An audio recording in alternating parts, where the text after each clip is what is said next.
Okay, remember that they're changing my voice. Today is July 4th. Now, why is this going to be the worst July 4th in American history so far? Well, I'm going to make a three-part series that explains it. This first part is about narcissism. Okay, so narcissists have basically made it so that people will never be able to trust the government to give them their rights, ever. Because of brain hacking, artificial intelligence, data centers, advanced technology, you name it. Because of the history of government denial. No sane person can trust the government to not hack their brain or their offspring's brain in a way that is not detectable. Okay. So, what does it mean for someone to be a narcissist? I have 4 points for you, 4 quick points for you. One, they have delusions of grandeur to some degree, right? They're very preoccupied with themselves. They think the world revolves around them. They don't live for moral principles. They're preoccupied with themselves, right? They have a sort of moral deficiency. 2, they have a false sense of entitlement. 3, they demand admiration, right? They have an excessive need for admiration. And 4, there's a lack of empathy. And this is key here. When we talk about psychopaths and sociopaths, you'll see that that's a very key part of it. So when people are narcissists, they are deluded to some degree. And this often comes with denial. As the mind of the white supremacist and their allies kind of process what it means to be a white supremacist, what it takes, what they're doing, it slips into denial in a similar way that your brain avoids zooming in on your nose when you're looking. Your nose is something that is in the line of vision of your eyes, but your brain avoids it.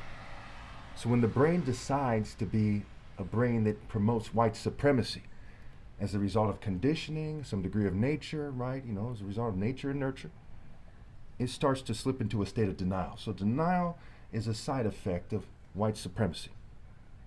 White supremacy is a system. See, white people are not superior. And it's important to highlight that because that helps people snap out of it. We see that Asians outperform them in school, at least Asians in Western countries. We see some Africans outperform them in school. It's very interesting. I've never come across a white person who made the IQ argument, who has a higher IQ than the Africans who are all A students in schools. I've never come across that. These people going on and on about IQ and on about how they believe that black people are less, but they refuse to admit that objectively speaking, when it comes to being smart, which at its pinnacle is life intelligence, right? Because being smart has to do with having or showing a high degree of mental ability, being very good at learning, or thinking about things. And what's the main thing you should be thinking about? Pokemon, video games, or life? So life intelligence is the highest form of intelligence. And life intelligence where it becomes wisdom. And life intelligence is the ability to understand oneself, others, and the environment to make wise decisions. To make wise decisions first and foremost. That may or may not include adapting to change. That may or may not include creating a sustainable life. But it always includes making wise decisions. So who made the wisest decisions in American history, right? The Royal African Falcon Martial Art Order in American history, in world history, you name it. Okay, me. Okay, you have Martin Luther King. These people. Not an Asian kid who gets all A's. Not a Jewish kid, not Einstein. He was just a nerd who invented things. It was actually black people. The IQ test is a specific test. It's like trying to determine who's the best at boxing by wrestling after sabotaging other groups. It is not a valid test to determine intelligence. It is an IQ test, and it's relative to a specific form of intelligence, and it's being done in a system where obviously large groups of people are sabotaged in the name of white, Jewish, and LGBT supremacy. So the narcissist looks at this situation and says, well, maybe they're white, maybe they're Jewish. And it's white Jews who are the main ones doing it, right? When it comes to Jewish people. And so they're preoccupied with themselves, right? Selfish is a play on words for see flesh. They have this fanatic sense of entitlement, a false sense of entitlement. They have this excessive need for admiration. That's why they have the false image of Christ. Plays them out, but they have such an excessive need for admiration. They play themselves out in the next week trying to get you to worship them and admire them. And they have a lack of empathy. 9 million people starve to death every year in the world. In America alone, there's 50,000 suicides every year. They don't care. 100,000 drug overdoses. They don't care.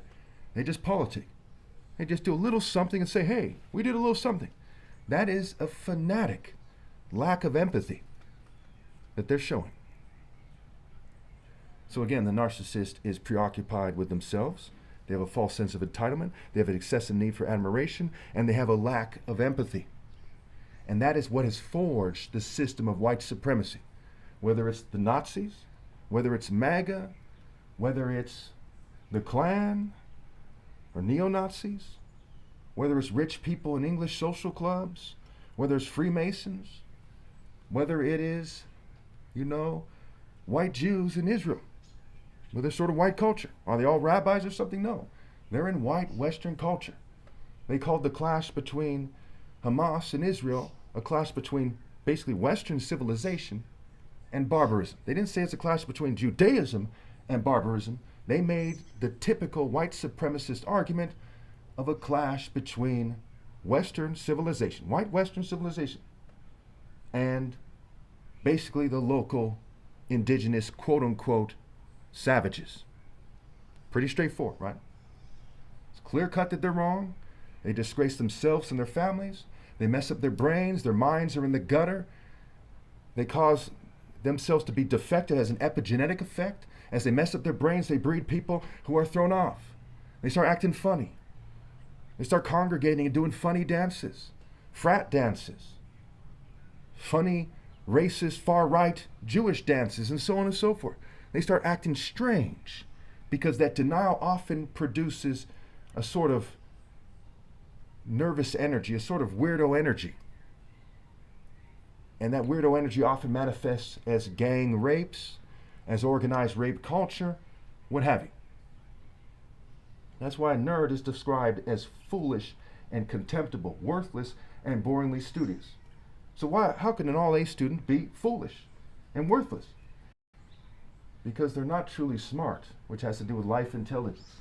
Not the mere IQ test or mere good grades in school that's for white people, by white people, and anyone who thinks more like a white person as a result of having similar mentalities will say that they include narcissists, narcissist mentalities, narcissism.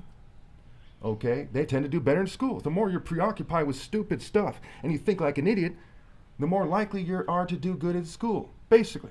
And there's other people who think like idiots who do bad. But you get what I'm saying, unless you're an idiot, right? Unless you're preoccupied with social norms. So if they're white social norms and you're fanatically preoccupied with them, you're preoccupied with yourself. If these social norms are massacring people all over the world and you're playing dumb about it, then you have a lack of empathy, a false sense of entitlement, an excessive need for admiration. So if you think it's a narcissistic New World Order, know that it is a white supremacist New World Order. And that's reinforcing it. It's the driving force. So the American spirit at this time is a spirit of oppression, of narcissism, like all the other countries in the world. But even if it was the only country in the world that had that problem, the wise person would point it out. They wouldn't play stupid. First and foremost, because it's the right thing to do. And then, because at some point you get it, because it's how you help your fellow countrymen, is you tell the truth about the biggest problem they face. And you don't blame homeless people or the poor or immigrants who are victims of a system of worldwide, quote-unquote, white supremacy. Any questions?